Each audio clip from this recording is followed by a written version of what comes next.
참된 자유의 삶은 두려움에서 자유한 삶입니다. 미국의 경제 대공황이 찾아오자 이 루즈벨트 대통령은 국민들에게 보내는 이 메시지를 통해서 이런 말을 했습니다. 국민 여러분, 우리가 이 순간 정말 두려워해야 할 것이 있다면 그것은 두려움 한 가지뿐입니다. 두려움 외에는 두려워할 것이 아무것도 없습니다. 루즈벨트 대통령 이야기가 나오니까 예전에 그 이승만 대통령 그 생각이 나네. 예전에는 그 지금은 이제 TV 시대이지만은 TV 인터넷 시대인데 넷플릭스도 보고 뭐 여러 가지 그런 시대가 됐지만 예전에는 이제 라디오만 듣게 됐죠. 그래가지고 초등학교 때 이제 라디오 틀면은 그 한국의 유명한 성우가 그 이승만 대통령 그 목소리로 해가지고 국민 여러분 뭐 이러면서 그 이야기했던 그 기억이 아직도 생생합니다. 우리가 인생 살아가면서 믿음 생활 가운데서 두려워해야 할 것은 우리의 삶이나 우리가 걱정하고 있는 그 문제가 아니라 두려움이라는 그 자체, 그 두려움이라는 그 자체라는 말입니다. 두려움 그 자체가 문제다.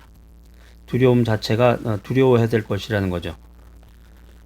왜냐하면 한번 인생에서 한번 두려움의 늪에 빠져버리면은 이 두려움은 우리의 지성을 마비시키고 우리의 감성을 마비시키고 우리의 의지, 우리의 판단력을 마비시켜 버리기 때문입니다. 만일 우리가 두려워하게 되면 아무것도 할 수 없는 자리에 서게 되고 맙니다. 그렇기 때문에 이 두려움이라고 하는 것이 엄청나게 무서운 거죠. 두려움이 무섭다.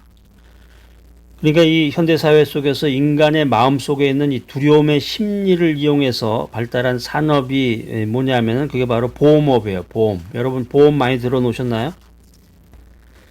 집을 잃을까 두려워서 주택보험을 들고, 그러니까 미국 같은 데도 보면은 이제 미국에는 전세라는 제도가 없고 전세는 이제 한국에만 있는 제도인데 미국에는 이제 주로 이제 월세, 렌트로 이제 하게 되는데 그 렌트를 사는 사람들도 그 보험에 들게 됩니다.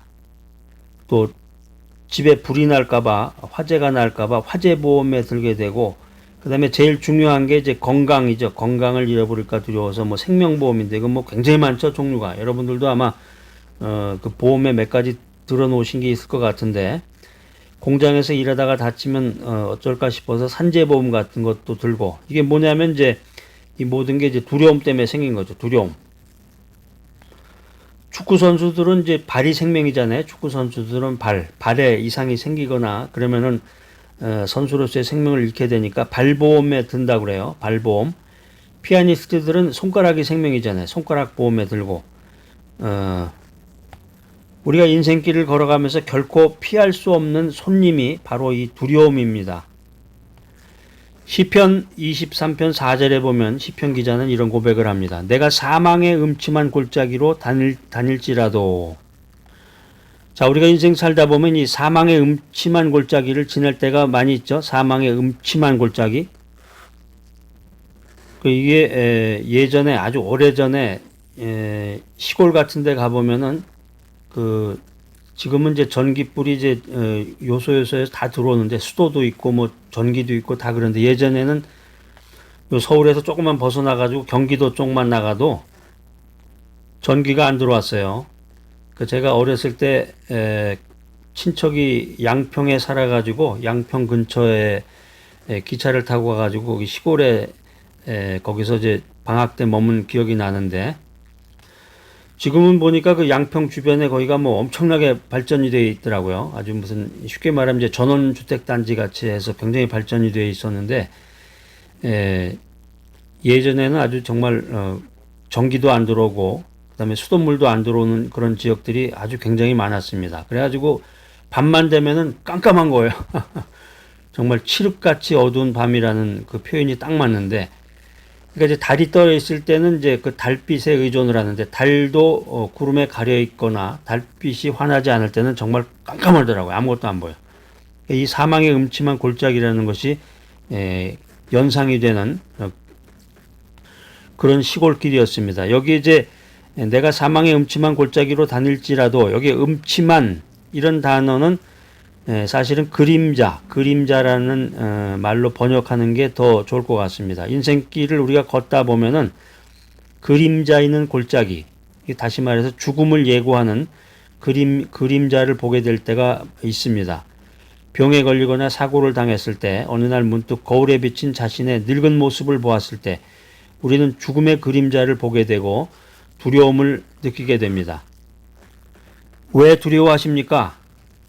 자, 그런데 우리가 이 두려움의 상황에서 이 시편 기자는 이렇게 고백을 합니다. 내가 사망의 음침한 골짜기로 다닐지라도 해를 두려워하지 않는다. 자, 이 시편 기자가 이렇게 두려워하지 않을 수 있었던 시크릿이 뭘까?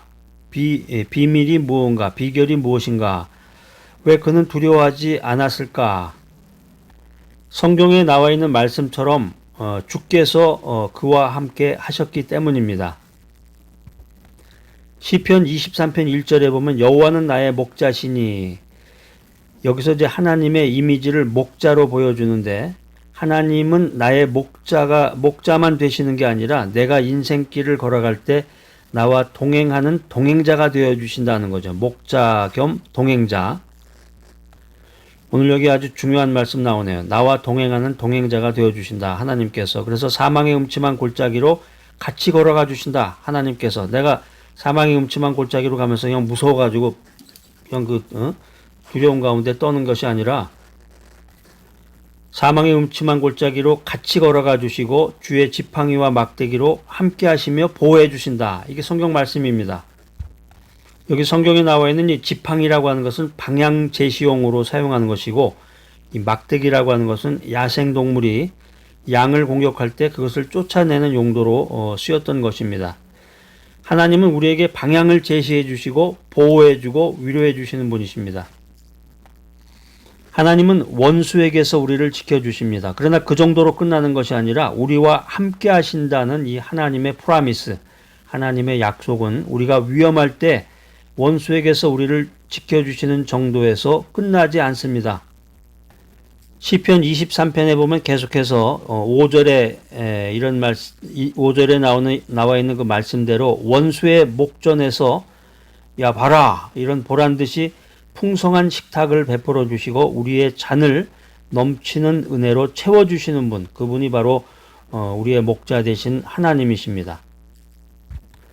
우리가 성경 연구하다 보면 이제 구약에 있는 내용을 이제 또 신약에서 해석을 해주는 그런 경우도 많습니다. 그래서 성경은 어떤 그 한 구절만을 딱 볼 것이 아니라 어떤 중요한 구절이 있으면 그 구절의 전후를 다 봐야 되고 그 장 전체를 보고 또 신약에 나와 있는 내용을 통해서 그 말씀의 깊이를 우리가 음미해야 됩니다.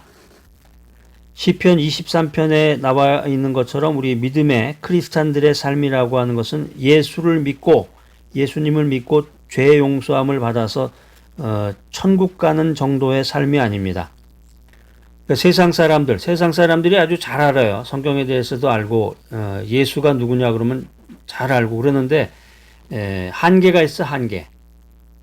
우리 주변에 보면 그런 사람 많잖아요. 나 정말 법 없이도 살 수 있는 사람이야. 나 정말 도덕적으로 살아가는 사람이야. 너보다도 내가 더 깨끗하게 살아가는데 너 나 잘 믿어라. 그러면서 복음을 전할 때 예수님 믿고 복음을 받아들이라고 그럴 때 그런 얘기를 하는 사람들이 있는데, 우리 이 믿음의 사람들의 이 삶의 모습의 기본은 예수를 믿고 죄 용서함을 받아서 천국에 가는 건데 이게 다가 아니라는 얘기죠.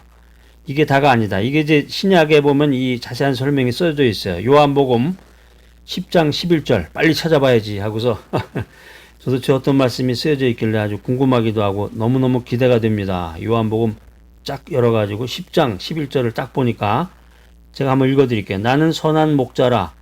선한 목자는 양들을 위하여 목숨을 버린다. 야, 시편 23편에 그 목자가 여기 다시 나오네. 그런데 여기에는 아주 굉장히 구체적이네. 나는 선한 목자라. 선한 목자는 양들을 위해서 목숨을 버린다. 야, 지금 말씀드린 그 성경 구절의 전 구절이 몇 절입니까? 지금 요한복음 10장 11절인데 전 구절이면 요한복음 10장 10절이죠.